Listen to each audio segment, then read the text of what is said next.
J'ai toujours voulu être technicien de maintenance dans les parcs d'attractions, donc je me suis renseigné et finalement c'était cette filière qui me correspondait le mieux. Cette année on fait l'électricité dans le bâtiment, on apprend à câbler, à faire des prises de courant, des prises internet aussi.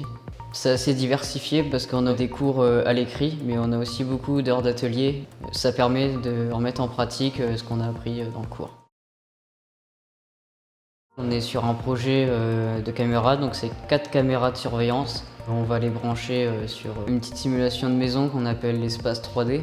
On réfléchit d'abord où est-ce qu'on va installer les caméras. Donc ensuite on les fixe, on les relie au boîtier qui va nous permettre de visualiser en temps réel. Ensuite on passe par une borne Wi-Fi donc qui nous permet de récupérer les images donc sur un réseau, sur un PC portable, même sur nos smartphones.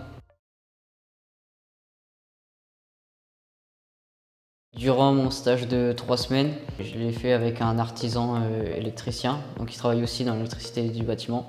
Ça m'a permis de savoir comment ça se passait un peu le métier dans le bâtiment, comment on travaillait, avec qui, parce qu'on ne travaille pas toujours tout seul. Le choix de l'orientation professionnelle de mon fils, pour moi, ça n'a pas été une surprise. Depuis de nombreuses années, sa passion, c'est justement tout ce qui touche à la technologie et à la technique. Alors son grand souhait, c'est de travailler dans la maintenance.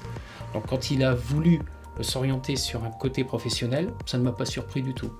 Une orientation professionnelle pour mon fils, c'est rassurant pour les parents parce qu'il y aura à la fin un emploi. C'est source d'emploi, c'est source de réussite.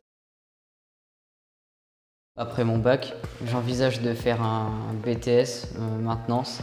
Pour les élèves de 3e qui ne savent pas dans quelle filière aller l'année prochaine, moi je conseille de venir aux portes ouvertes et de réfléchir quelle filière leur correspondrait le mieux en fonction de leur projet.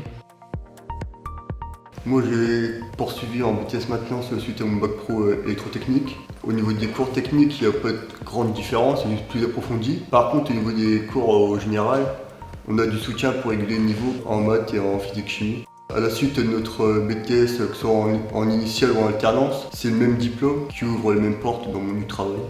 Plus on a de diplômes, plus on a de chance de vraiment avoir une bonne place au sein de l'entreprise.